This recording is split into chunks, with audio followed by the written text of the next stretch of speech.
on up, Vic. Vic, come on up here. Well, okay then. Listen, Broly, let's be above the people. How you guys doing today? Hi. I don't remember the last time I saw Silly String. I walked in and we're like, that looks like Silly String on the floor. Like, Thank you very much. it couldn't possibly be Silly String. Oh, yes, it could. Love it. Love it. I was going to introduce this guy, but I don't think I need to, do I? No. All right, so Vic, a real quick story for you guys. I got to have barbecue with Vic one night. 3 hours of barbecue in Salt Lake. I will never forget it. I woke up with sore abs the next day. I have no abs, I get it, but I woke up with sore abs the next day because we just laughed and laughed and laughed, and he told some of the most incredible stories. And we had so much fun. Everything from Star Trek to Dragon Ball Z. I mean, we talked all of that. We also talked just about the space, the hobby, the fans, Absolutely. right? And I will tell you this, my personal experience with Vic, very simple. He loves his fans. He is one of the most gracious guests that we ever have at our shows. He is always willing to do the extra, go the extra mile, spend time with you guys. And I know you guys know that because you're here. And has always been great with the fans. And I know that's a big part of the fandom for you, is just connecting with your fans and everything. What are some of like the great fan moments for you over the years? Gosh. This panel's not long enough to answer that question. You know, one of the things about being in the industry for a long time is that you build up an awful lot of wonderful experiences. I think somebody told me I've done at least 1,500 convention appearances in my career. Wow. Yeah, makes me tired just saying that. But I've always loved it. In fact, when I was a little boy, I would go to like Star Trek conventions. You guys may not even know this. The whole reason that there are Comic-Cons is because of Star Trek. Did you know that?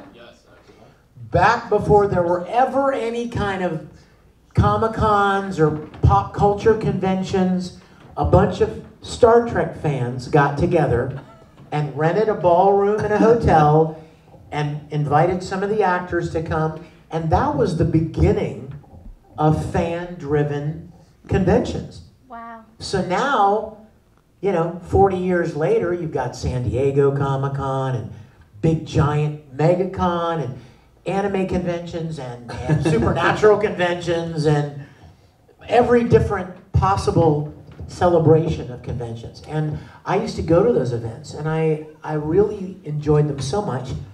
So from the very beginning, I have always loved meeting people. I've always enjoyed interacting and making new friends. And especially when you're a voice actor, you do all of your work in a box, right? You're in a padded recording booth. And if you're doing a scene where the character is heartbroken, there's nobody there crying. You're alone. And if you're doing a scene that's supposed to be funny, there's nobody laughing. So you never really know, a lot of times, how what you're doing is going to be received. Until you get out among people that have seen your work, and they tell you, oh, I loved this scene, and I love that show, and I love that episode, and I love this character, or I hated that guy, or I didn't like this much. But just the chance to interact with people. I have always loved people, and so I've cherished every moment. As far as great fan moments, I mean, I don't even know where to start. There are just too many. I will tell you that some of the most impactful moments for me have been when people came and told me with a great deal of emotion, you could tell that it was something very close to their heart. That something that I had some small part of changed them, or encouraged them, or helped them, or rebuilt a relationship with a friend, or a parent, or a sibling. People that have gone through tremendous challenges, and I'm sure a lot of you have as well. I mean, if you live long enough, You know what I mean? You're going to go through challenges. You're going to hit tough spots, and to know that anything that I might have done helped somebody who was dealing with an illness or a loss or any number of struggles that we all go through has meant more to me than just about anything. It's priceless, actually. I've had people that have come to conventions who had lost a limb, like amputees, lost a limb in an accident or to an illness or even a birth defect, and they had a prosthetic, shall we say, auto male limb, and asked me to sign it. And I just, you know, it's so humbling, because I know that I speak for a lot of other voice actors when I say that when we started, it never occurred to us that anyone would ever care that much, or that it would make that much of a difference to anybody, what we were doing. But I remember, again, Star Trek, Bill Shatner and Leonard Nimoy and those guys, they probably had no clue when they were making this dumb little TV show 60 years ago that it would change people's lives, that it would move them and inspire them. And so for the next 40 years, those actors would go to conventions and people would line up and say, "You're my childhood hero. You changed my life. You were my father figure. I went into medicine because of you. I went into science because of you." And they sit there and like, oh my gosh, I never imagined that that dumb little TV show I did 60 years ago would have had such an impact. And it's because I have that close connection with Star Trek and how much it has meant to me and so many people, it makes me more fully appreciate how my work has impacted somebody or encouraged them or helped them in some way, or even just entertained them. When you're having a bad day, you know, you throw on something and, you know, you watch Broly kill everybody and you feel better. You know? Or you watch Ed transmute, or you watch Ed, you know, flip out being called a pipsqueak, and you feel a little better. Your day's not so bad anymore. So it's been I could never, I don't think I could zero in on just one thing. I've met tens of thousands of people over the years, and I never cease to be grateful to God that I ever had the chance to do what I've done. So let me take this opportunity to thank you guys, and how much I appreciate your kindness and your support and your enthusiasm for my work over the years. You know, I'll tell you, and he talks about being gracious and especially in people that are having, you know, grim moments and things like that. He's not going to recall this because this is a common occurrence, but it was impactful enough. So we were at FanX Salt Lake. I had not met Vic ever, okay? I spot talent. That's what I do. I vet the people that come to our events and get involved in our events. And the reason I do that is because I look for fan interaction, engagement, how they are. That's an important factor to us as a show producer. And I was out and I was looking, and there was, Vic had his bags and he was leaving. And I recall Dan Farr telling me that Vic was in a rush to get to the airport because he had somewhere he had to be. I remember this. Crazy. There was a little girl who had been admitted to the hospital the night before because of her asthma and didn't get to spend the day at the show she was supposed to. They had come to the counter, they had talked to FanX, FanX made sure they purposed the correct tickets for her to the next day, did all these things for her.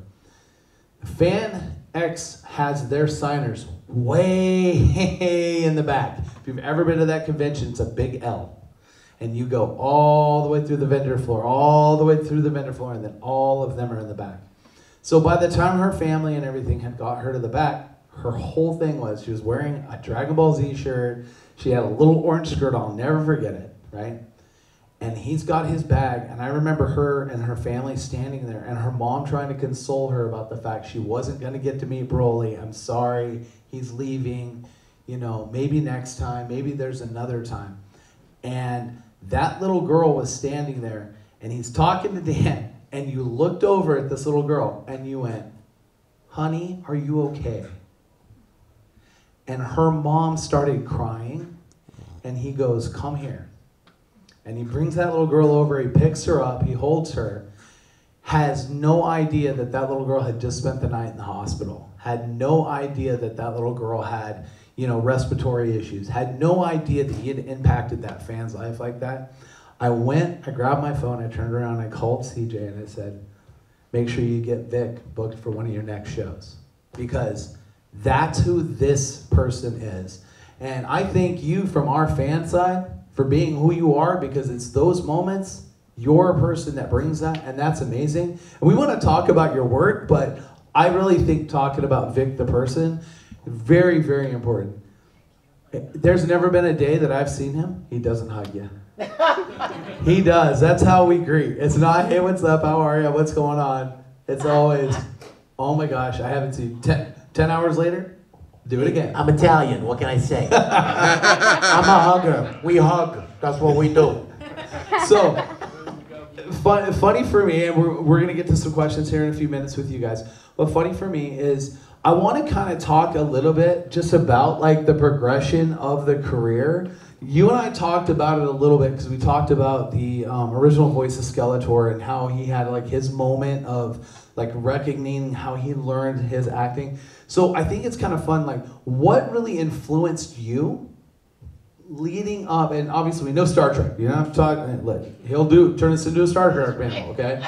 He will. And that's the smallest space and I'll put Star Trek in. That's what happened. But what really influenced you in becoming a voice actor, and as you grew as a voice actor, like what are some of the properties and some of the people or things that kind of influenced your career? Well, you guys, has anyone here ever done any theater? Ever like did a stage play in high school or college, or a church production or a community theater play?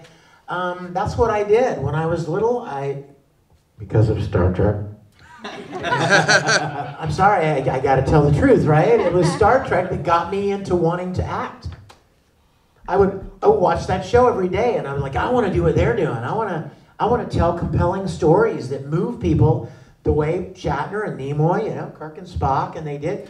And so I started auditioning for school plays, and I was doing as much theater and acting and singing and performing as I possibly could. And so I had a ton of experience in theater. And then right around 1998, 99, I was living in Houston, Texas, and I was working on a video production with a guy named John Grimion. John was the editor of this video that I was working on. And we were hitting it off, having a great time, joking and laughing. And at one point he said to me, hey, you've got a lot of acting experience, don't you? I said, yeah. And he said, there's this place in town. They buy these Japanese shows and they dub them into English. And they're looking for actors. Well, of course, I love acting. So I'm like, ooh, where? Tell me more. So I went and auditioned. It was just a tiny little place. It was like the size of this stage, with a couple of TV monitors and some VCRs and a couple of computers, and they were dubbing, I don't even remember, Evangelion and Street Fighter 2, which is the first thing I ever did. Wow. I just went and auditioned, and I didn't really think much of it. I never had any ideas of being a voice actor. I just liked acting. And voice acting is basically acting in front of a microphone, right? And a wall. Yes, exactly. So I went and I auditioned and I got cast, and I played Vega in Street Fighter 2. And I thought, well, I remember leaving the studio, and it was weird. Like the first time you see your voice coming out of an animated character's mouth, you're like, ugh. Is that what I sound like? Was that good? I can't tell. Was that good? Because it seems bad. Was it good? But after I left the studio, I thought, well, that was really fun. I didn't expect that it would ever amount to anything else, but it was fun. And so I went home, I went back to my business of writing music and producing music professionally, and video and film production and stuff like that. And they called me back, and they're like, hey man, we've got this other show, Neon Genesis Evangelion. You want to come and play a role? And I was like, okay. I didn't even know what they did with this stuff. I figured they probably sold it, right? You must market it, because how can you pay to buy more licenses and do more of it unless you sell it at some point? And so I went and did that, and then they just kept inviting me back. And I was very fortunate, because anime was kind of at the ground floor. It hadn't exploded the way it has now. And there wasn't, it wasn't a big, huge business with thousands of people trying to get in. And, I was just really blessed to be in the right place at the right time. So I started doing all this work for ADV Films in Houston. And then a couple years in, somebody told me, you should go to an anime convention. And I was like, what? They have conventions for this stuff? Because, I mean, I went to Star Trek conventions, right? But I didn't even know that they had conventions for it. So I was invited to, what was my first one? OhioCon in Columbus, Ohio. And I was blown away, because suddenly, remember I told you, when I was a little kid, I was on the other side of the table walking up to get an autograph from Dr. McCoy or Mr. Spock or Captain Kirk. And suddenly I'm on the other side of the table, and people are coming up and wanting me to sign things like action figures of characters that I played. I didn't even know they existed. They'd bring wall scrolls and pencil boards and all kinds of cool things, like, oh, where'd you get this? Because I wanted it, I wanted to go buy my own stuff. And then from doing conventions, I started meeting people from other studios.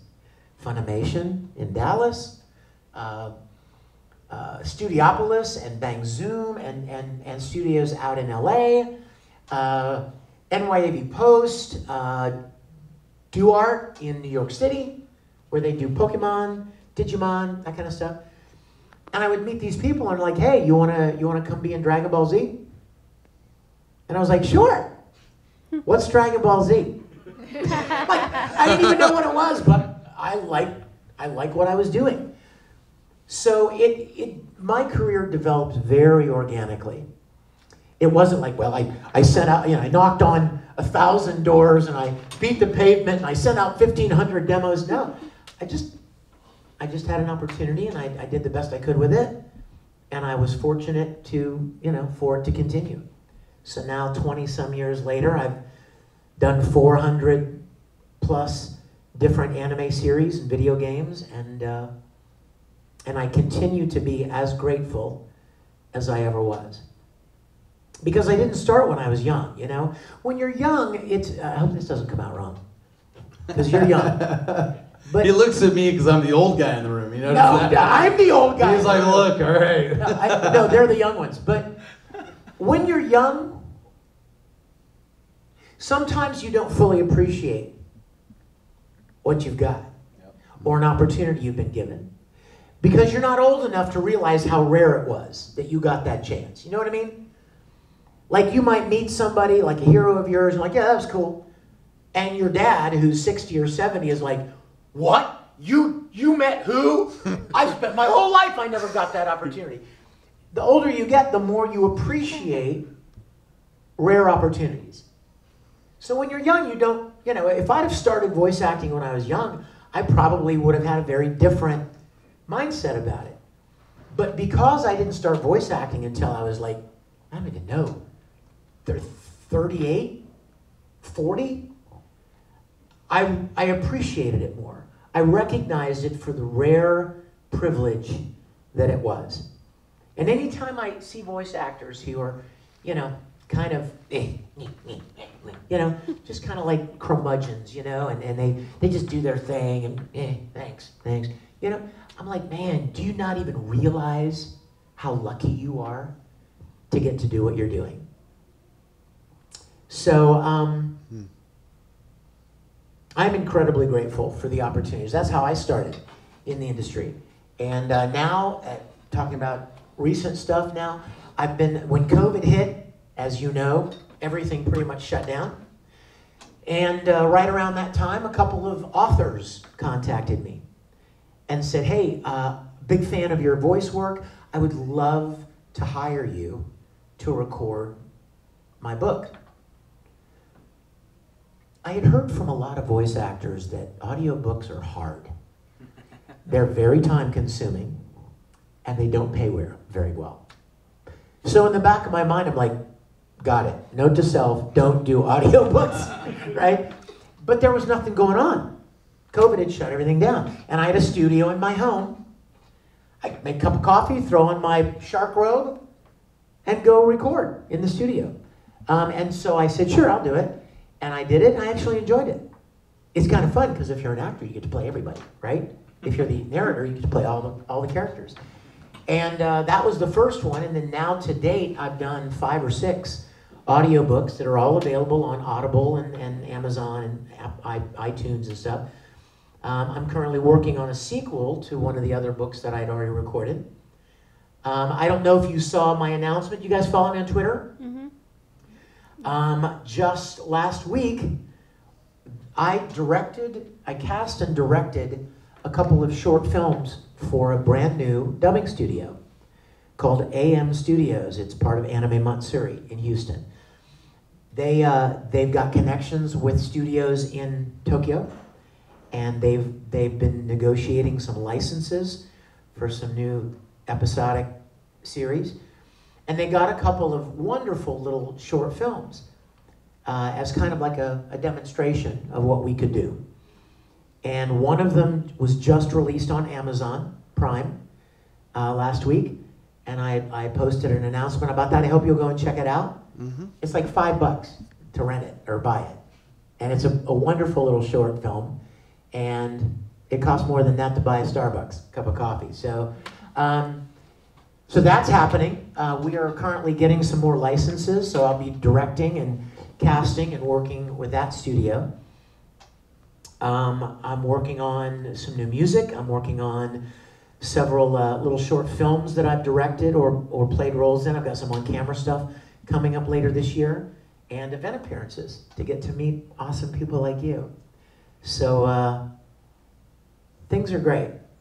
Things are great. I'm very grateful. Very grateful. You can either focus on what you don't have, or you can focus on what you do have, you know? And there's always something to be grateful for. Yeah, couldn't have said it better myself, so. All right, let's get a couple questions from you guys. Anybody got a question of Vic out here in the crowd? Yes, in the black hat in the front. I just got done rewatching Code Geass. Micah Curtis gave it a 5-star rating. What were your thoughts on playing Luciano Bradley? Isn't that the one who's like, what do people value most? Yes. Their lives. He was cool. That was a while. You guys, I know Sarah and her mom, Ruth. They are part of our Star Trek studio where we shot our series.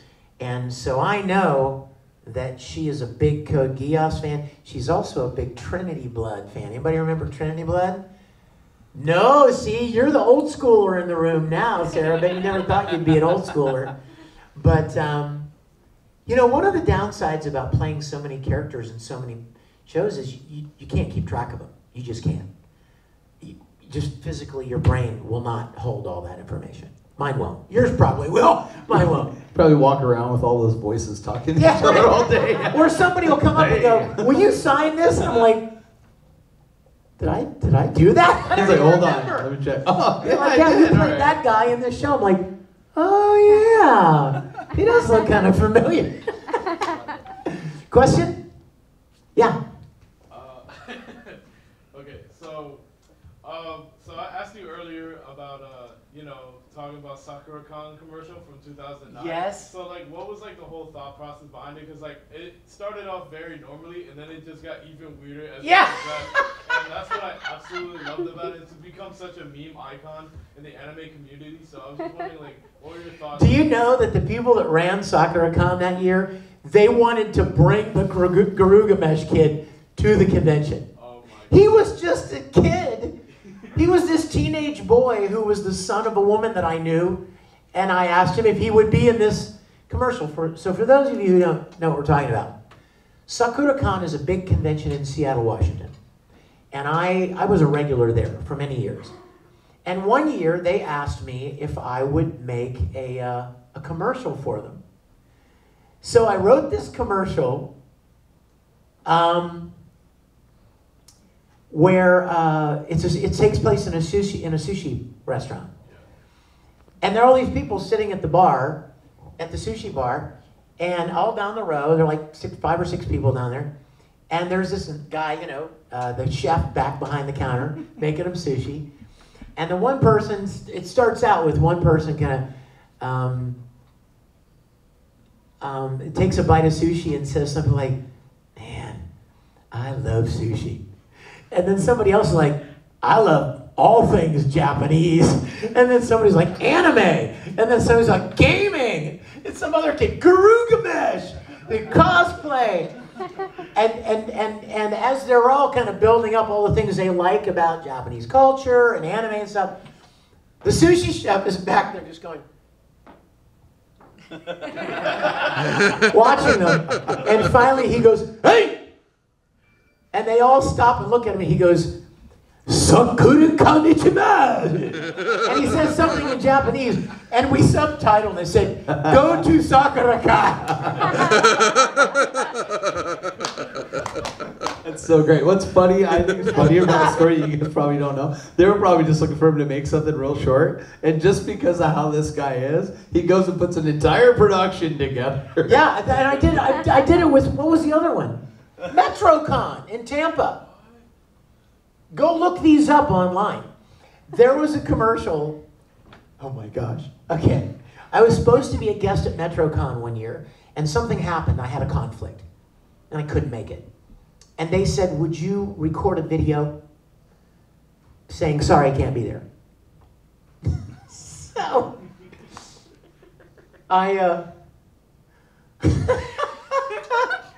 it's been a long time, y'all.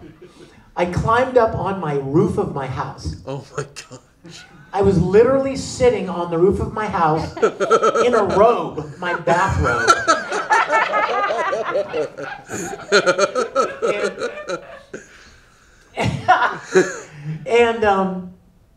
And I had somebody, I was yelling something from the roof. Nobody could, what's he saying? So I had these people, like neighbors and stuff, walking up going, "What's wrong with him?" And they're like, "Oh, he's going on and on about Saskatchewan." I'm like, "SakuraCon!" Or no, MetroCon. Matto. He's going on and on about something called MattoCon. They're like, "No, MetroCon!" And I was like, "Can you tell them that I'm sorry I can't make it this year? I wanted to be there so bad." And I'm sitting on my roof crying, and people keep coming and going, "What's up with him?" So the next year, so they played the video at MetroCon that year. The next year, I was going to be a guest. So I got back up on my roof a year later and shot another video. I was wearing the same robe, and I glued on a beard like I had not left the roof in a year. I'm sitting up there holding a little Alphonse plushie from Fullmetal Alchemist, and this fire engine pulls up, and it brings a ladder up to the roof, and I'm the fireman. So like I played all of the characters in the commercial, and I climb up, and I'm wearing the helmet and everything. I'm like, "Hey, buddy, you want to come down now?" I was like, "I just wanted to go to MetroCon." And he goes, "Well, buddy, you're in luck, because I'm here to take you to MetroCon." Come on down. Give me your hand. Give me your hand. So then, here's the way we did this. I made this commercial, right? And all the MetroCon people saw the commercial from the year before. So when I was supposed to do my Q&A like this, only there were like, 2,000 people in the room. They played the new commercial where I'm on the roof you know, and the fire chief was coming to help me get down so I could come to MetroCon. And as soon as the commercial, they played it on the screen at the very beginning of my panel, and then as soon as the commercial was over, I come out on stage wearing the same robe with the fake beard, like they just brought me. Oh my gosh, I gotta see Oh my that. gosh, that is incredible. So, anyway. Well, guys, that's going to wrap our time that we have with Vic up here today. Let's give Vic a round of applause. Oh my goodness, thank you guys. You guys have been great. He'll be downstairs for just a little bit longer, not too much Yeah, longer. the show ends at 3 o'clock. So if I haven't gotten a chance to sign something, or if you have something else you want to come by and grab while we're still here, I'm going to head down there for half an hour, okay? Yeah, so So head come on and see down me. there, see him there. Thank you guys for joining us here for our first Orlando Toy Show. You guys will hopefully be excited to know that, yes, we will be back. We are coming back next year with a bigger footprint, bigger plan, and all that stuff. And I assume that this guy to my right will probably be riding with I us. sure hope so. I'll definitely look forward to seeing you guys Please come next time back. I'm in Orlando. All right, Better guys. come see me, all right? Thank you. Thank you, guys. Somebody has to tell him! Tell him! Somebody has to go and tell him that Metro got no one to be there! What's wrong with him? I don't know. He's carrying on about something called MatoCon or something like that. What's a MatoCon? I ain't got no idea. I wanted to be at MetroCon this weekend, but I can't! Someone needs to tell him how much I wish I was there, how much I'm gonna miss him! I'm gonna miss them so much! Calm down, buddy, calm down. I'm sure that MatoCon understands. MetroCon! It's MetroCon! And I don't want to calm down! Someone has to tell them! Excuse me. I'll tell them. How'd that be? You will? Absolutely. I'll run down there myself right now. See my jogging clothes? Here I go, running down to tell MetroCon just how sad you are that you can't be there. Wish me luck. Well, now, see there? You can just come on down now, buddy. Come on. He's running the wrong way! He doesn't even know where MetroCon is! Someone needs to tell him that I hope they have lots of fun. And I'm staying right here until next year! What's wrong with him?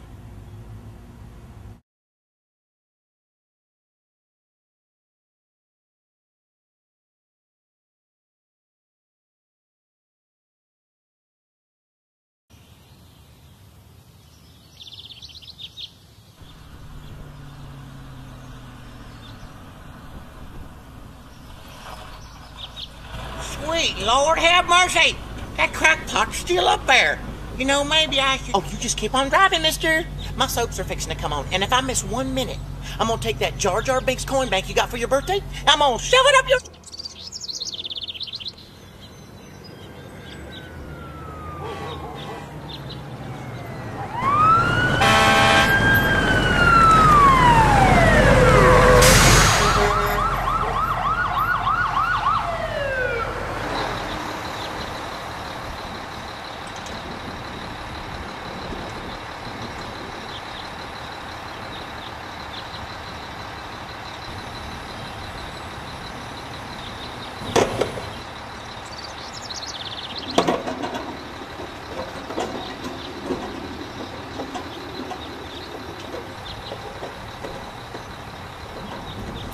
Hey there, fella.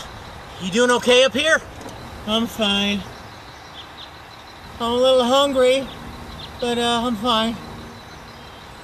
I said I wasn't moving from this spot until next year's MatoCon? MetroCon! But if I die here, it's fine with me. Well, I got good news for you, fella. It's been 1 year. It's time for MatoCon again, and we're taking you there. You're kidding. I kid you not. We're gonna help you down from here, all right? Now, give me your robot. He's not a robot. He's a suit of armor. Okay. Just let me hold him for a minute. Now, here. Give him to me.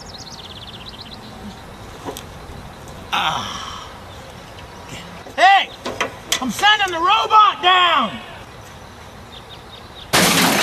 All right, now you, big fella. Come on, give me your hands. Okay. Easy does it. Come on. So, we're going to MetroCon right now? Yes, we are. Right now.